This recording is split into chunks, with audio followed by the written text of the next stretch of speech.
الشيطان الرجيم بسم الله الرحمن الرحيم الحمد لله رب العالمين والعاقبة للمتقين الصلاة لأهلها والسلام على أهله أما بعد فقد قال الله تبارك وتعالى في كتابه المجيد بسم الله الرحمن الرحيم وإذ ابتلى إبراهيم ربه بكلمات فأتمهن قال إني جاعلك للناس إماما.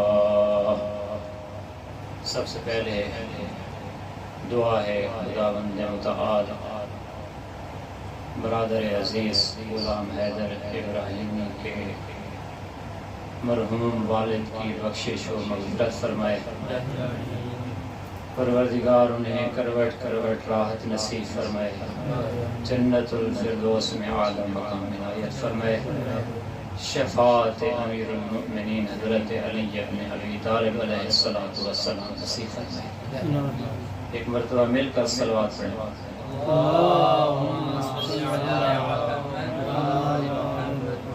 کہ جو وقت دیا گیا ہے وقت بہت کم ہے. ایسے میں نے آدھا گھنٹہ کتاب کرنا تھا لیکن وہ آدھا گھنٹہ اب 5 منٹ میں بدل گیا. اتنا نہیں کیونکہ وقت کی قلت ہے. ہم نے خطیب محترم جو ہمارے مرکزی خطیب ہیں ان کو وقت دینا ہے. فقط 5 منٹ کے اندر کچھ نہ کچھ نکات عرض کروں گا اور آپ کی زحمت تمام کروں گا. کیونکہ یہ ایام چل رہے ہیں ولایت اور امامت کے دن ہیں.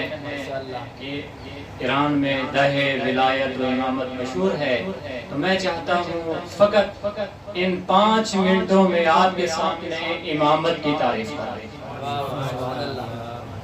امامت کی تعریف کر دوں. کیوں؟ کیونکہ اہل تشیع اور اہل سنت کے درمیان جو بنیادی فرق ہے وہ تعریف امامت میں فرق ہے. باقی جو فرق ہیں وہ فرعی فرق ہیں. جو اصلی اور بنیادی فرق ہے وہ امامت کی تعریف میں فرق ہے. مثلا یہ فرق ہے امام کا انتخاب کون کرتا ہے. امام اللہ کی طرف سے منتخب ہوتا ہے یا لوگ منتخب کر سکتے ہیں. عصمت یا یہ دوسرے فرق ہیں. یہ فرعی فرق ہیں لیکن بنیادی فرق تعریف امامت میں فرق ہے.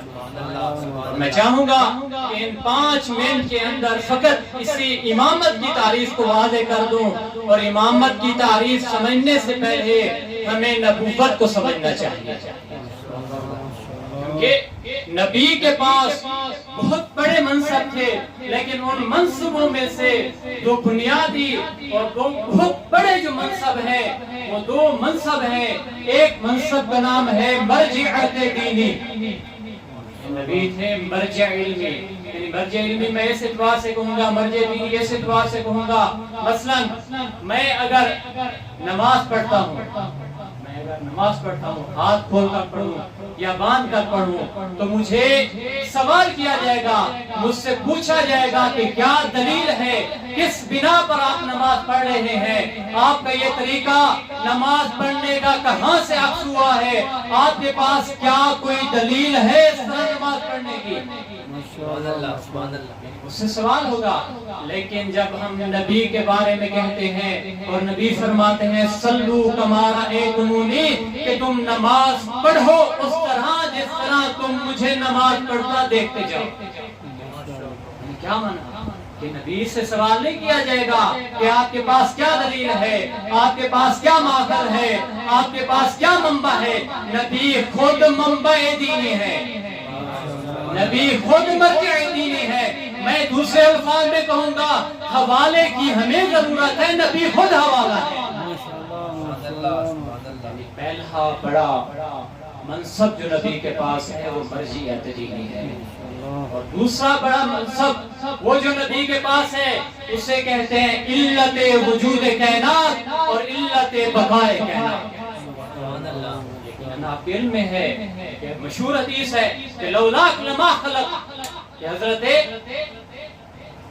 رسول اکرم صلی اللہ علیہ وآلہ وسلم ختمی مرتبہ خاتم النبیین پیغمبر عالم کو اللہ کی ذات نے خطاب کر کے فرمایا اے نبی اگر تو نہ ہوتا تو یہ کائنات بھی نہ ہوتی۔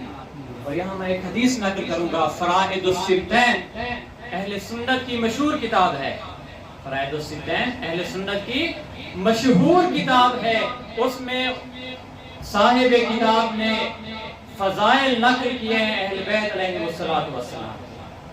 وہاں وہ نقل کرتا ہے جب اللہ تعالیٰ نے حضرت آدم کو خلق فرمایا تو حضرت آدم جب خلق ہوئے، پیدا ہوئے، تو حضرت آدم نے اللہ سے سوال کیا هل خلقت احدا من طین قبلی، اے اللہ کیا تو نے مجھ سے پہلے کسی کو مٹی سے پیدا کیا؟ اس سے پہلے کسی کو مٹی سے پیدا نہیں کیا۔ تو حضرت آدم نے دیکھے تھے 5 انوار خمسطن سجدن ورکعا، کہ حضرت آدم نے دیکھے 5 نور کہ جو سجدے میں تھے، رکوع کر رہے تھے۔ سوال کیا اے اللہ اگر تم نے مجھ سے پہلے کسی کو پیدا نہیں کیا تو وہ 5 نور، 5 ہستیاں کون تھی؟ 5 ہستیاں کون تھی؟ تو وہاں حضرت آدم کو جواب دیا، میں مختصر کروں گا، کہا اے آدم لولاہم، اگر یہ 5 انوار نہ ہوتے، اگر یہ 5 ہستیاں نہ ہوتے تو میں نہ عرش حل کرتا، نہ میں کرسی کو پیدا کرتا، نہ یہ چاند ہوتا، نہ یہ ستارے ہوتے، نہ یہ زمین ہوتی، نہ آسمان ہوتا۔ پھر آخر میں فرمایا لولاہم لما خلقتک، اے آدم اگر یہ ہستیاں نہ ہوتی تو میں تجھے بھی پیدا نہ کرتا۔ سبحان اللہ۔ اے آدم اگر یہ ہستیاں نہ ہوتی تو میں تجھے بھی پیدا نہ کرتا۔ تو لہذا نبی ہے علت وجود کائنات، علت بقاء کائنات۔ اگر نبی ہے تو ہماری سانسیں چل رہی ہیں، نبی کے وجود کی برکت سے ہمارا یہ خون گردش کر رہا ہے، نبی کے وجود کی برکت سے یہ طلوع آفتاب ہو رہا ہے، غروب آفتاب ہو رہا ہے۔ امامت کی تعریف یہاں میں کہوں گا کہ امامت کی تعریف جو مرحوم مظفر نے کی ہے، وہ کہتے ہیں کہ امامت نبوت کے تسلسل کا نام ہے، امامت نبوت کے تسلسل کا نام ہے۔ پھر آگے کہتے ہیں کہ امامت کے لیے کوئی نئی دلیل کی ضرورت نہیں ہے، وہی دلیل کے جو نبوت پر دلالت کرتی ہے وہی امامت پر بھی کافی ہے۔ 3 چیزیں ضروری ہیں، تیسری چیز ہے حکومت کہ جو فری ہے۔ یہ نبی کے لیے ایک بڑا منصب کون سا ہے؟ دہرا دے پھر میں ختم کرتا ہوں۔ بڑا منصب مرجع دینی ہے، اور دوسرا منصب علت وجود کائنات و بقاء کائنات، اور تیسرا منصب ہے حکومت کا حق۔ اور امام بھی اسے کہتے ہیں کہ جس کے لیے 3 یہ منصب ہے۔ صلوات پڑھیں محمد والے